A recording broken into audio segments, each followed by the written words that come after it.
Stay with me, because what happened at this funeral made millions of people question what justice really looks like. The coffin hadn't even touched the ground when Daniel Carter reached for Vanessa Blake's hand, his fingers lacing into hers as if this were just another Sunday afternoon and not the burial of his pregnant wife. The soft thud of polished wood meeting the lowering straps echoed across the cemetery, a hollow sound that seemed to linger in the cold March air while a ripple of disbelief moved through the gathered crowd. Whispers spreading like wine through dry leaves, phones subtly lifting. Recording, capturing a moment that would soon travel far beyond this quiet hillside. Emily Carter was 28 years old, 8 months pregnant, and gone far too soon. And yet here stood her husband in a tailored black suit that cost more than most people's monthly rent, his expression composed, almost impatient, while the woman beside him, tall, poised, dressed in a sleek dark coat, leaned closer as if she belonged there. As if she had always belonged there. Someone near the front let out a quiet gasp, another turned away, unable to watch, because grief has a certain shape people recognize, a certain weight that bends the shoulders and softens the eyes, but this was something else entirely, something colder, something that didn't fit. The priest's voice continued, steady and measured, speaking about love and memory and the fragile nature of time. But even he faltered for half a second when he noticed the way Daniel brushed his thumb across Vanessa's hand, a small gesture. Almost invisible, but unmistakable. Across the lawn, a woman in her 60s shook her head slowly, her lips pressed tight, while a younger man beside her whispered, Is that the mistress? And no one answered because no one needed to, because everyone could feel it, the tension, the quiet outrage, the sense that something deeply wrong was unfolding in plain sight. And somewhere in the back row, a phone camera zoomed in just a little closer, capturing Daniel's face as he leaned toward Vanessa and murmured something that made her smile, actually smile, at a funeral. At Emily's funeral, the woman who had once stood exactly where Vanessa now stood, wearing a ring, carrying a child, believing in a future that never came. The wind picked up slightly, lifting the edges of the black drapes around the burial site, and for a brief moment the world seemed to hold its breath, as if even the sky itself was waiting, watching, because what no one there knew, not yet, was that Emily Carter had planned this moment long before anyone gathered on that hillside, that somewhere, sealed and waiting, was a document that would turn this quiet act of disrespect into something else entirely, something irreversible. Something that would strip away every illusion Daniel thought he still controlled. And as the coffin began its slow descent into the earth, the faint creak of the lowering mechanism echoing like a distant warning, Daniel tightened his grip on Vanessa's hand, confident, untouchable, unaware that in just a few minutes, everything he believed to be his wealth, his reputation, his carefully constructed life, was about to be rewritten by a voice that was no longer there to speak, but had already said everything that needed to be said. The first shovelful of dirt had not yet fallen when a voice cut cleanly through the murmurs, calm but unmistakable. Mr. Carter, before anyone leaves, your wife left specific legal instructions that must be carried out today. And just like that the shifting whispers froze mid-breath as every head turned toward the man walking up the narrow path between rows of black chairs, his pace measured, his posture composed, a dark leather folder held firmly at his side. Michael Hayes had a reputation in this city, the kind that made people listen before he even spoke, and as he stepped into the open space beside the grave, even the wind seemed to settle, as if the moment itself demanded attention. Daniel's expression tightened, just slightly, a flicker of annoyance crossing his face as he glanced at his watch, then at the lawyer, as though this were an inconvenience rather than something that might matter. While Vanessa's fingers remained looped around his arm, her gaze curious now, calculating, the faintest crease forming between her brows. This is neither the time nor the place, Daniel said, his voice low but edged with control, yet Michael did not move, did not raise his voice. He simply opened the folder with a quiet, deliberate motion that seemed louder than it should have been, the soft sound of paper sliding against leather carrying across the silent crowd. On the contrary, Michael replied, his tone steady. Your wife insisted it be done here, immediately following the service, in the presence of witnesses.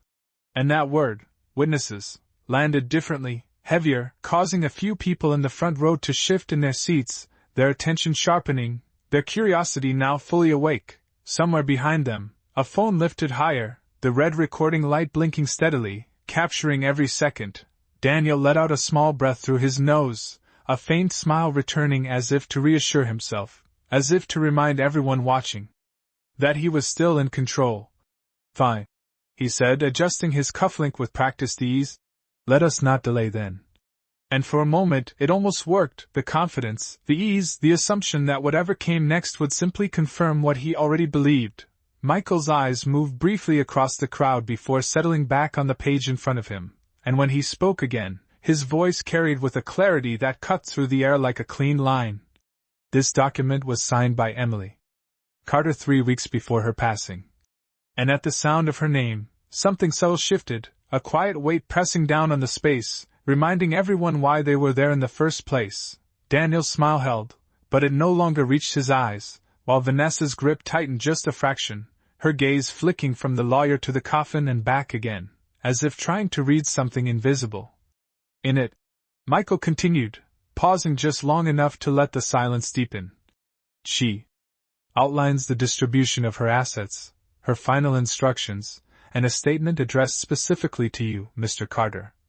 And that was the moment the first crack appeared, small, almost imperceptible, but real, because Daniel had expected numbers, property, control. He had not expected a message. A breeze passed through the cemetery, lifting a strand of Vanessa's hair across her face as she reached up to brush it aside, her composure still intact but no longer effortless, while the crowd leaned in, drawn by something they could not yet name, a sense that this was no longer just a reading, no longer just a formality, but the beginning of something else entirely, something Emily had set in motion long before this day, something that had been waiting, patiently, for the exact moment when Daniel Carter believed he had already won.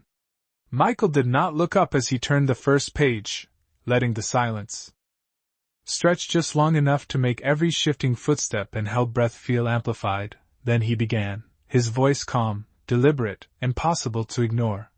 "To my husband, Daniel Carter." And for a brief second the words seemed ordinary, expected even, the kind of formal opening people hear at readings like this. But the tone carried something else beneath it, something measured, something final. Daniel straightened slightly, his shoulders pulling back as if preparing to receive what he believed was rightfully his, the faint confidence returning to his posture, while Vanessa leaned in closer, her expression sharpening with interest, her eyes fixed on the lawyer as though trying to anticipate what would come next. "If you are hearing this," Michael continued, "then I am no longer here to say it myself." And a subtle murmur moved through the crowd, the phrasing more personal than legal, more intimate than expected, causing a few people to glance at one another, as if realizing this was not going to follow the usual script.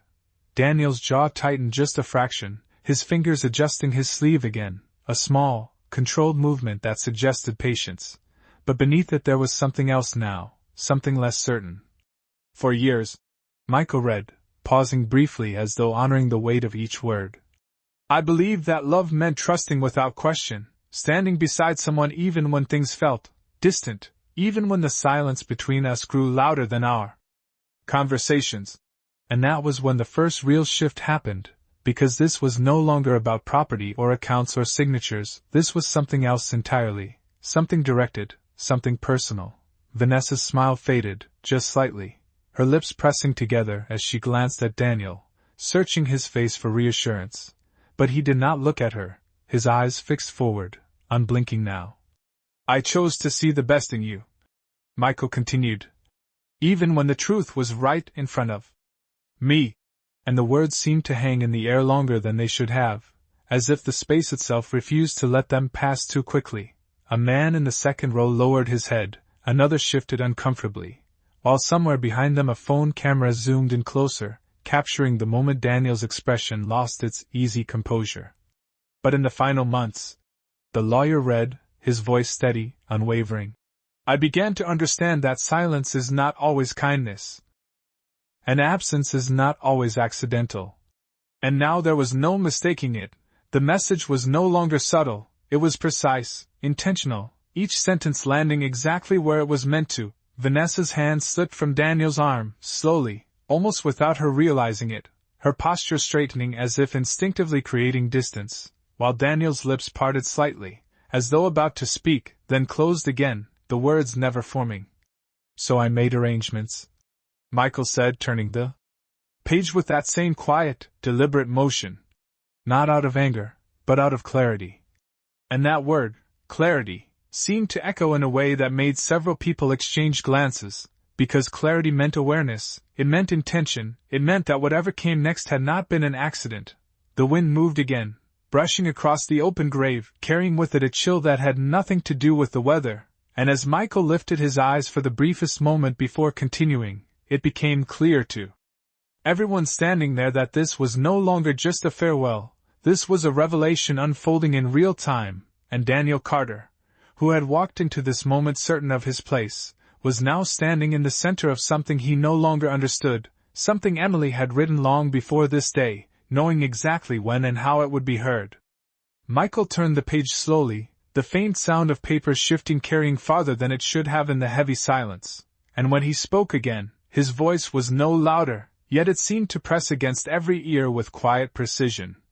All financial assets, including but not limited to residential properties, investment accounts, and controlling interests in Carter Holdings, are to be placed into an irrevocable trust. And for a brief moment, the words sounded technical, distant, almost routine, the kind of language people expect at the reading of a will, but then he continued, "The sole beneficiary of this trust is my child."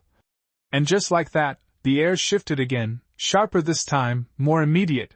Daniel blinked once, slowly, as if recalibrating what he had just heard, his expression not yet broken, but no longer relaxed, the confidence he had carried beginning to thin at the edges, while Vanessa's brows drew together, her gaze snapping toward him, searching, questioning.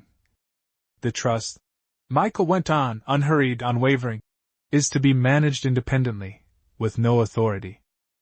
Granted to Daniel Carter, either directly or indirectly, until the child reaches the age of 21.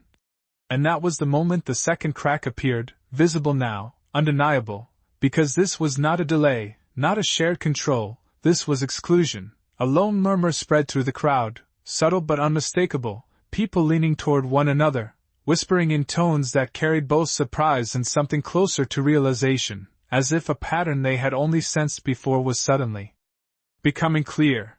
Daniel's jaw tightened, the muscle there flexing once, his hands now still at his sides, no longer adjusting, no longer performing calm, while Vanessa took a small step back, almost instinctively, the distance between them widening by inches that felt like miles.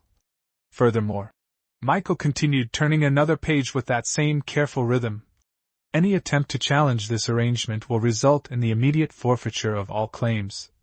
And this time there was no mistaking the intention, no room for interpretation, the structure was locked, sealed, deliberate. Daniel let out a short breath, not quite a laugh, not quite disbelief, but something in between, something brittle. "That is not how this works," he said, his voice low, controlled, yet edged now with something sharper, something less certain, but Michael did not respond to him, did not even look up, he simply continued reading, as if Daniel's interruption had never happened. "In addition," he said, "I have appointed Michael Hayes as executor, with full authority to oversee the enforcement of these terms." And a few heads turned toward the lawyer, as if seeing him differently now, not just as a messenger, but as the mechanism itself. The wind moved again, colder this time, brushing across the open grave, lifting the edge of Daniel's coat as he stood there, no longer the composed figure from moments before, but a man who was beginning, piece by piece, to understand that the ground beneath him was shifting. Vanessa's gaze flicked between the lawyer and Daniel, her earlier composure slipping further, her posture no longer aligned with his, no longer certain of where she stood, while the crowd watched, silent, attentive, drawn into a moment that was no longer about grief alone, but about something unfolding in real time, something Emily had constructed with care and patience. And as Michael paused briefly before the next section, allowing the weight of what had already been said to settle fully, it became clear that this was only the beginning, that the document in his hands held more than instructions, more than distributions, it held answers, and Daniel Carter, who had walked into this place expecting closure, was instead standing at the edge of a truth he had never prepared to face.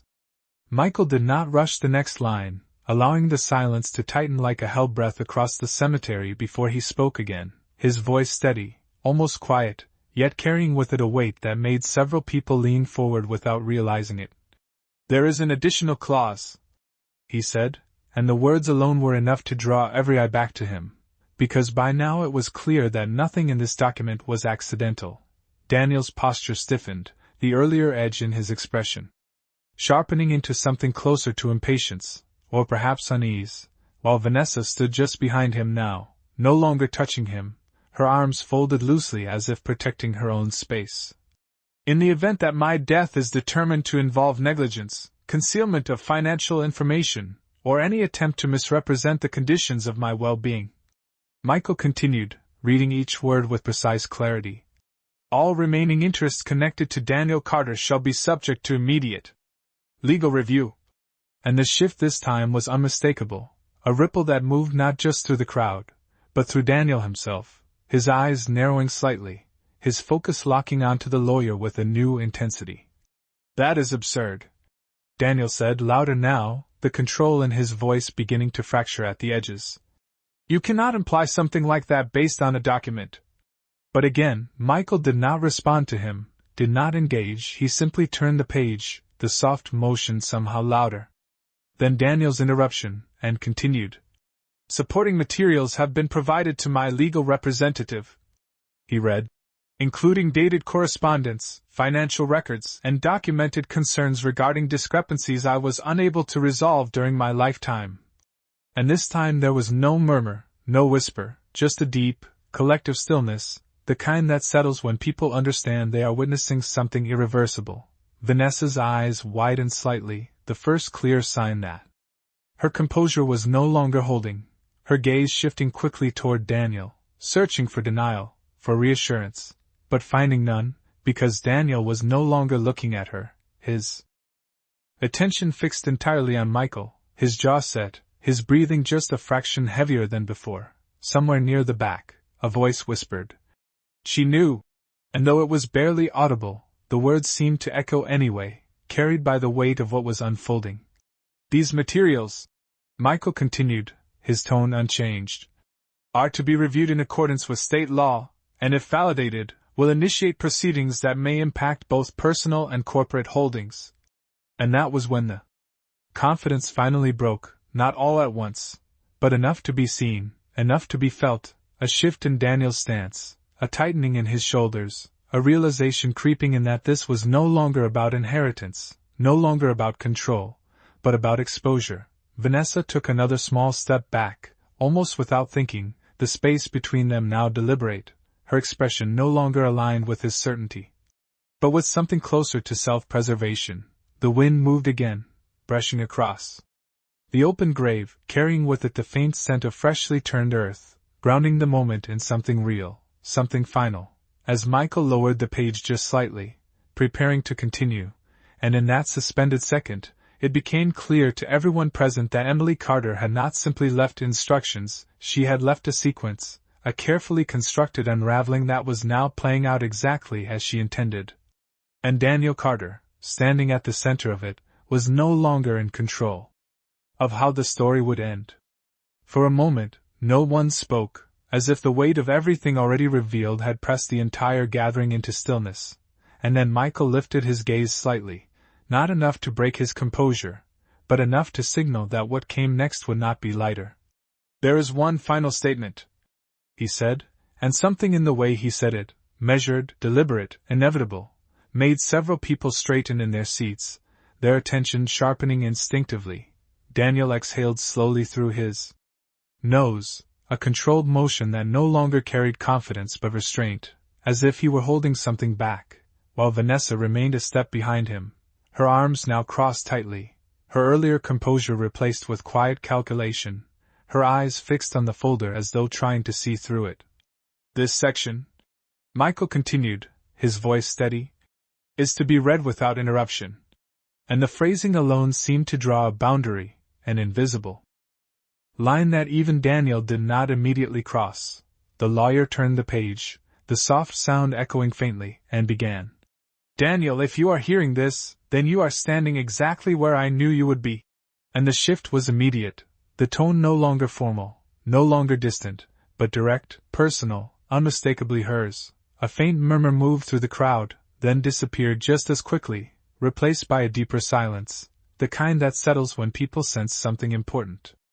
Unfolding, Daniel's eyes narrowed slightly, his focus tightening, while Vanessa's posture shifted again, her weight moving subtly onto one foot, as if preparing for something she could not yet name. I used to wonder, Michael read, how long it would take before the truth revealed itself, whether it would come quietly or all at once. And the words seemed to land with quiet precision, each one placing another piece into a pattern that was becoming harder to ignore. In the end, he continued, it was neither of those things, it was something I had to choose to see. And a woman near the front row lowered her gaze, her expression softening, as if recognizing something familiar in that admission. Daniel shifted his stance, just slightly, his hands no longer still, one of them brushing briefly against his coat as though searching for something solid to hold onto. You believed, Michael read, that control was something you could maintain simply by deciding what others were allowed to. No. And now there was no mistaking the direction of the message, no ambiguity left in its intent. Vanessa's eyes flicked toward Daniel again, sharper this time, her earlier alignment with him continuing to unravel, thread by thread. But truth, the lawyer continued, does not disappear just because it is ignored. It waits, it gathers, and eventually it stands where it cannot be overlooked. And the sentence seemed to settle over the cemetery like a quiet verdict, not spoken by a judge, but felt all the same. Daniel's jaw tightened, his lips pressing into a thin line, the first clear sign that whatever he had expected from this moment was no longer within reach.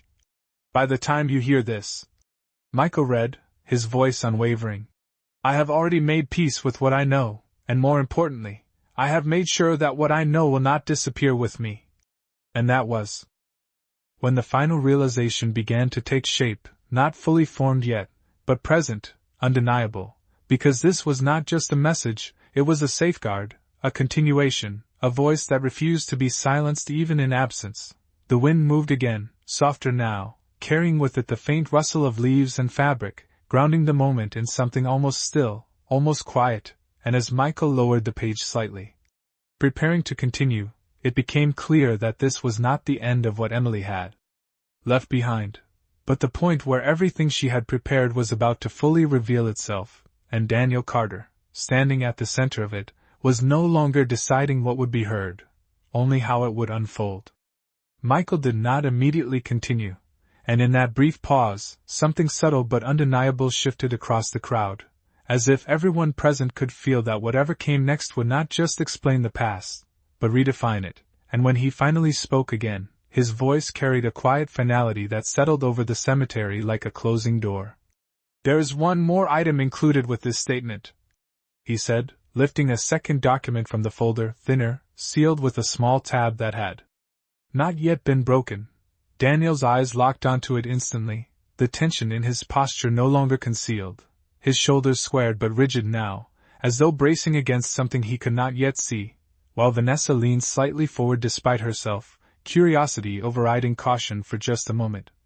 This document, Michael continued, holding it carefully, was filed under attorney-client privilege and released only upon confirmation of Emily Carter's passing.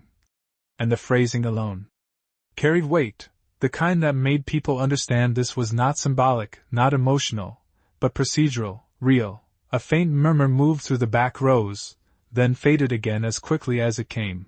Daniel took a small step forward, just one, controlled but unmistakable. You have made your point, he said, his voice low, restrained, but no longer steady. Whatever this is, it can be handled privately. And for the first time, there was something close to urgency in his tone, a subtle shift that did not go unnoticed. Michael looked up then, meeting Daniel's gaze directly for the first time, his expression unchanged, his voice calm. It cannot, he said simply, and then he broke the seal. The sound was quiet, almost insignificant, yet it seemed to echo across the space with a clarity that silenced even the wind. Vanessa's expression tightened, her arms lowering slightly from where they had been crossed, her attention now fully fixed on what was unfolding, no longer aligned with Daniel, no longer shielded by his presence. "This," Michael said, glancing briefly at the page before continuing, "is a certified statement accompanied by supporting records, time-stamped and verified." And then he began to read. "Over the past 6 months, I documented financial inconsistencies involving joint accounts, including transfers I did not authorize and disclosures that were withheld from me." And now the shift was complete, the room no longer reacting with curiosity, but with recognition, with the quiet understanding that this was evidence, not emotion. Daniel's jaw tightened again, but this time there was no attempt to interrupt, no attempt to control the moment, because something deeper had settled in, something heavier than denial. "I sought clarification," Michael continued, "but was met with explanations that did not align with the records provided." And a man near the front row glanced down at his own hands, as if the details themselves carried weight. Vanessa's gaze flicked quickly toward Daniel, sharper now, her earlier certainty gone, replaced by something more cautious, more distant. "In addition," Michael read, "I retained independent counsel to review these matters, and the findings raised concerns that I could not ignore." And that was when the final piece began to fall into place, not all at once, but enough to be seen, enough to be felt, because this was no longer about suspicion, this was about confirmation.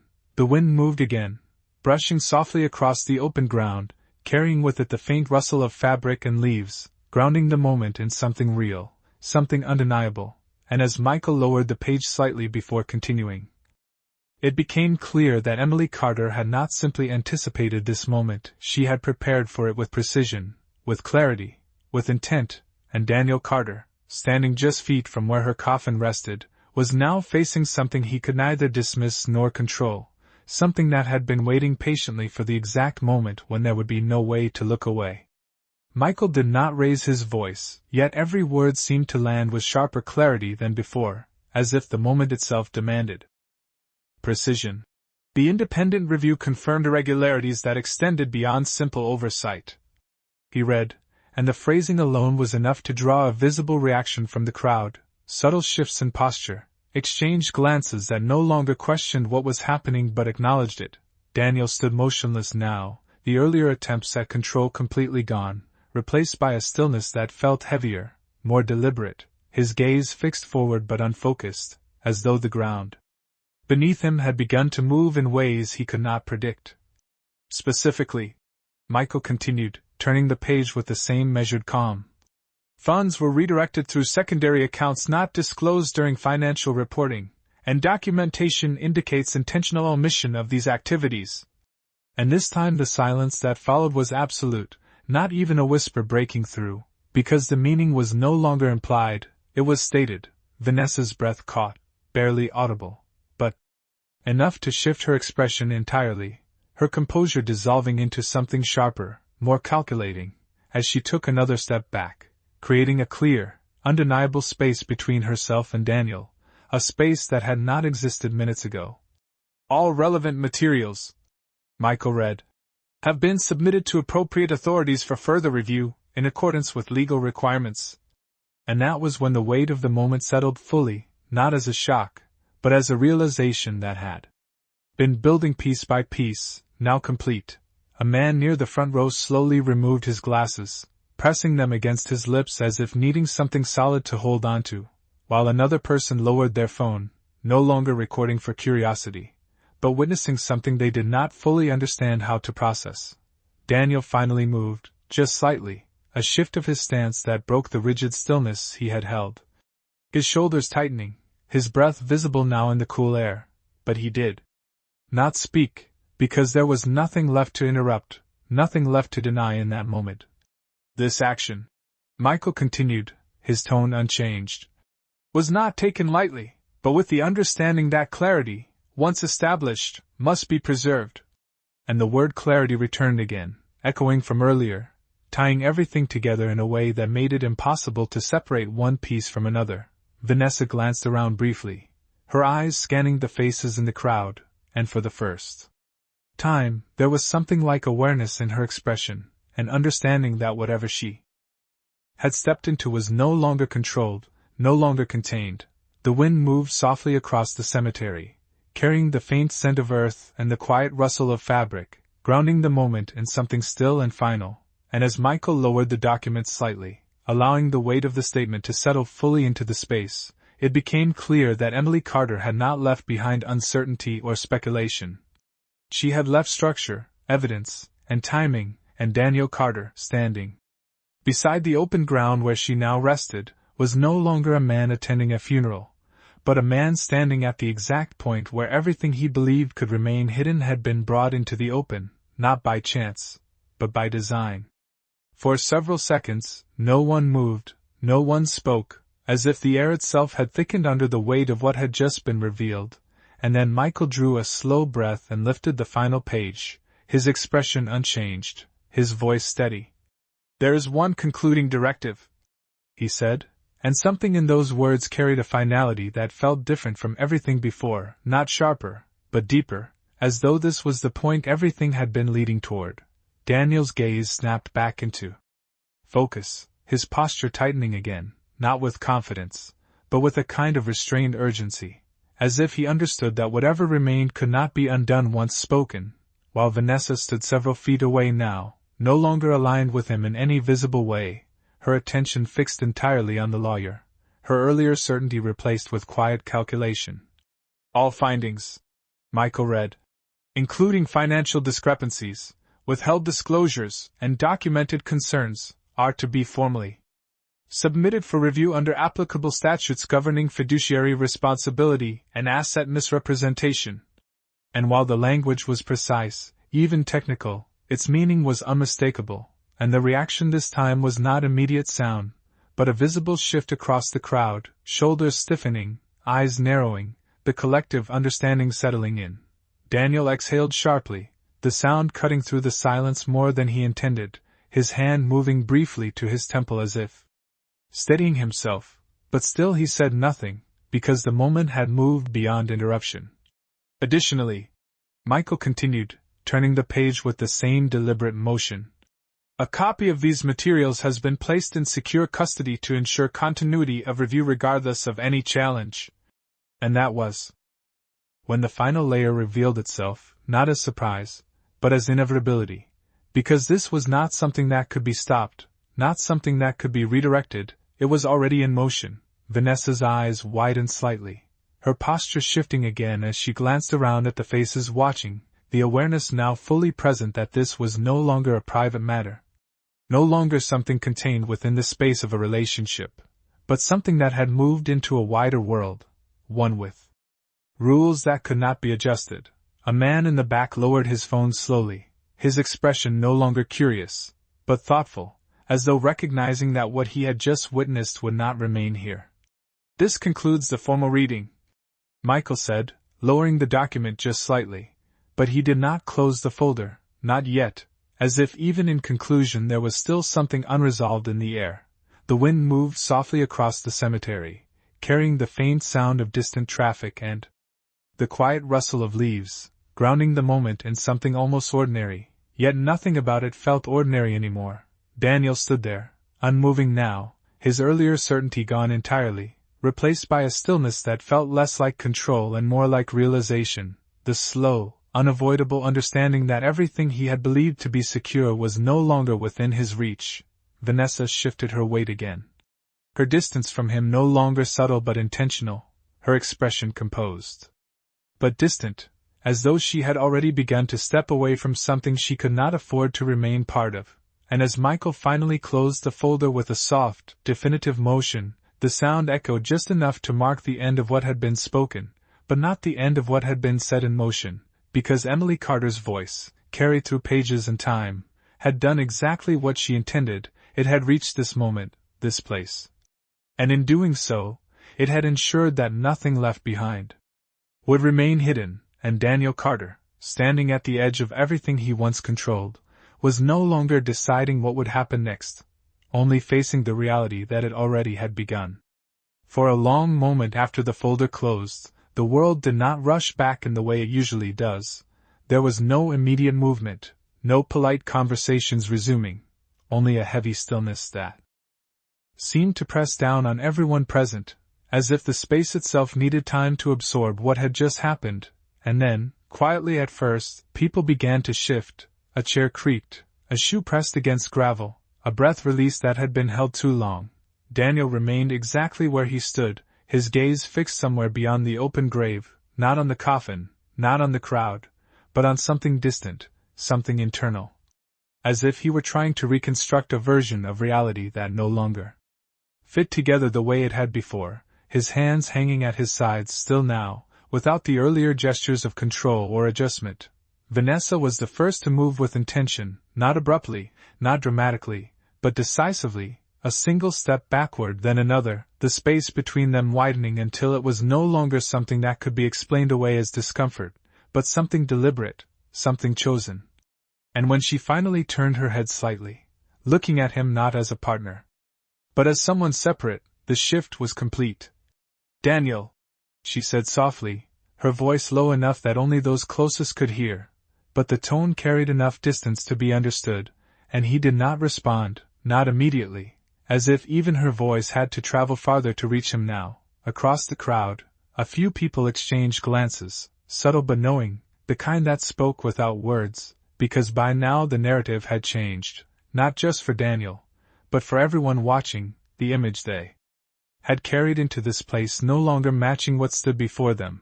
Michael stepped back slightly, the folder now closed at his side, his role completed, his presence no longer the center of the moment, yet still anchoring it, as if the words he had spoken continued to exist in the air even after he had finished. A faint breeze moved across the cemetery, lifting the edge of a coat, brushing lightly against the rows of black fabric, carrying with it the quiet scent of earth and something else. Something that felt like finality. Daniel finally blinked slowly, his focus returning in fragments, not to the crowd, not to Vanessa, but to the grave itself, the open space that now seemed to hold more than loss, more than absence. It held something he could not reach, something that had already moved beyond him. A man near the front cleared his throat softly, as if unsure whether to speak or remain silent, while another placed a hand on a companion's shoulder, grounding them in a moment that no longer felt simple or contained. Vanessa took one more step back, then another, until she was no longer beside him at all, her posture straight, her expression composed, but distant, as though she had already begun to separate herself from everything that had just unfolded, her earlier presence at his side now reduced to something that felt almost temporary in hindsight. Daniel did not follow, did not call out, did not move toward her, because something in him had shifted as well, not outwardly, not dramatically, but enough to hold him in place, as if moving forward required a certainty he no longer possessed. The sound of distant traffic drifted faintly through the trees, ordinary, unchanged. A reminder that the world beyond this moment continued as it always had, yet here, within this small space, something had altered in a way that could not be undone. And as the first shovelful of dirt finally fell, the soft, muted sound marking the beginning of closure for one life, it carried with it a different meaning now, not just an ending, but a boundary, a line between what had been hidden and what had been revealed, and Daniel Carter, standing at the edge of that line, was no longer the man who had arrived here believing he understood how this day would unfold, but someone left with the quiet, undeniable weight of everything that had already begun to change. The second shovelful of dirt landed with a soft, hollow sound, and this time it did not echo, it settled, absorbed into the ground as if the earth itself had accepted what was being placed within it, and with that sound something else shifted, quieter but just as real, because the moment was no longer suspended, it was moving forward whether anyone was ready or not. Daniel remained still, but not in the same way as before. His stillness now carried a different weight, not composed, not controlled, but restrained, as if every instinct to act, to speak, to reclaim something had been checked by the realization that there was nothing left to reach for in the way he had expected. Around him, people began to step away in small, measured movements, not abruptly, not with open judgment, but with a quiet distance that spoke more clearly than any words could have, Conversations did not resume, there were no polite expressions of closure, only a slow dispersal that left space between him and everyone else, space that had not existed when they first arrived. Vanessa was already several yards away now, her figure partially turned. Her attention no longer on him, but on the path leading out of the cemetery. And when she finally stopped and glanced back, it was not with concern or alignment, but with a brief, assessing look, the kind people give when deciding whether something still belongs in their future, and whatever answer she found, it was not one that brought her closer, because she turned again and continued walking, her steps steady, deliberate, each one placing more distance between them. Daniel watched her go, not calling out, not moving to follow. Because something deeper had settled in his expression, something that had replaced reaction with understanding, not acceptance, but awareness, the kind that arrives too late to change the moment but early enough to feel its full weight. A man who had been standing near the front row passed by him slowly, offering a small nod, not of sympathy, not of acknowledgement, but something neutral, something distant. As if recognizing that whatever had happened here was no longer a shared experience, but something Daniel would carry alone. Michael remained where he had been, the closed folder still in his hand, his presence no longer active, but not entirely withdrawn either, as though the role he had played extended beyond the reading itself, anchoring the reality that had been set into motion. The wind moved again, softer now, brushing across the rows of chairs that were beginning to empty, lifting the edges of programs left behind, their pages turning slightly before settling again, small, quiet movements that marked the passing of a moment that could not be repeated. Daniel finally shifted his weight, a subtle movement, but enough to break the stillness he had held for so long, his gaze lowering briefly to the ground before lifting again, not searching now, not expecting, but simply observing what remained, the open space, the scattered footprints, the absence of what had once felt certain. The world beyond the cemetery continued unchanged, distant sounds carrying through the trees. Cars moving along roads, lives continuing without pause, yet here, within this space, something had closed in a way that did not reopen, something had been revealed that did not return to silence. And as another small cascade of earth fell, quieter this time, blending into the growing mound below, Daniel Carter stood at the edge of it all, no longer surrounded, no longer accompanied, but left with the quiet, unspoken truth that what had been uncovered here was not just a moment, not just a consequence, but a shift that would follow him long after this place had emptied, long after the final trace of this day had faded from everyone else's view. By the time the final handfuls of earth settled into place, the crowd had thinned to almost nothing, leaving behind only scattered impressions in the gravel and a silence that no longer felt heavy, but complete, as if everything that needed to be said had already been spoken and what remained now was simply the consequence of it. Daniel stood alone at the edge of the grave. The distance between him and the rest of the world no longer measured in steps, but in something less visible, something internal, a quiet separation that had formed without announcement, and would not easily close. The air had grown cooler, the late afternoon light stretching longer across the ground, casting narrow shadows that moved slowly with the passing minutes, and for the first time since the reading, Daniel allowed himself to look directly at the headstone, not as a symbol, not as an obligation, but as something real, something final. Something that could not be negotiated or redefined. His reflection, faint and distorted in the polished surface, did not resemble the man who had arrived earlier, not in posture, not in presence, because whatever certainty he had carried into this place had been replaced by something quieter, something more difficult to ignore. Behind him, the faint sound of footsteps approached, measured and unhurried, and without turning, he knew who it was, not by sight, but by the absence of urgency. The same controlled presence that had defined the reading itself. Michael stopped a few feet away, not stepping beside him, not intruding on the space, but remaining just within reach of conversation, his voice calm when he finally spoke. "Everything has been filed," he said, not as a warning, not as a threat, but as a statement of fact, one that required no emphasis. Daniel did not respond immediately, his gaze still fixed ahead, as if the words needed time to settle into a reality he could not yet fully process, and when he finally spoke, His voice was quieter than before, stripped of the sharp edges that had once defined it. "She planned all of this," he said, not asking, not accusing, but acknowledging, the words carrying a weight that felt different from anything he had said earlier. Michael did not hesitate. "Yes," he replied simply, the answer neither softened nor reinforced, just placed there, clear and unaltered. A faint breeze moved across the open space, lifting a few loose pages left on nearby chairs before letting them fall again, small, inconsequential movements that contrasted with the stillness between the two men. Daniel lowered his gaze briefly, his hands moving just slightly as if searching for something to hold on to, but finding nothing. And in that small, almost imperceptible motion, the last trace of resistance seemed to fade, replaced by something closer to recognition, not of what had been taken, but of what had been revealed. Michael adjusted the folder in his hand, not opening it, not referencing it again, because there was nothing left inside it that had not already been set into motion, and after a moment, he gave a small, respectful nod, not to Daniel, not to the situation, but to the space itself, as if acknowledging the end of something that had unfolded exactly as intended. He turned then, his footsteps quiet against the gravel as he walked away, leaving Daniel where he stood, no longer accompanied, no longer addressed, just present. The light shifted again, softer now, the edges of the day beginning to blur as the sky moved toward evening, and with it came a stillness that felt different from before, not heavy, not oppressive, but settled. As if the moment had reached its natural conclusion, Daniel remained there.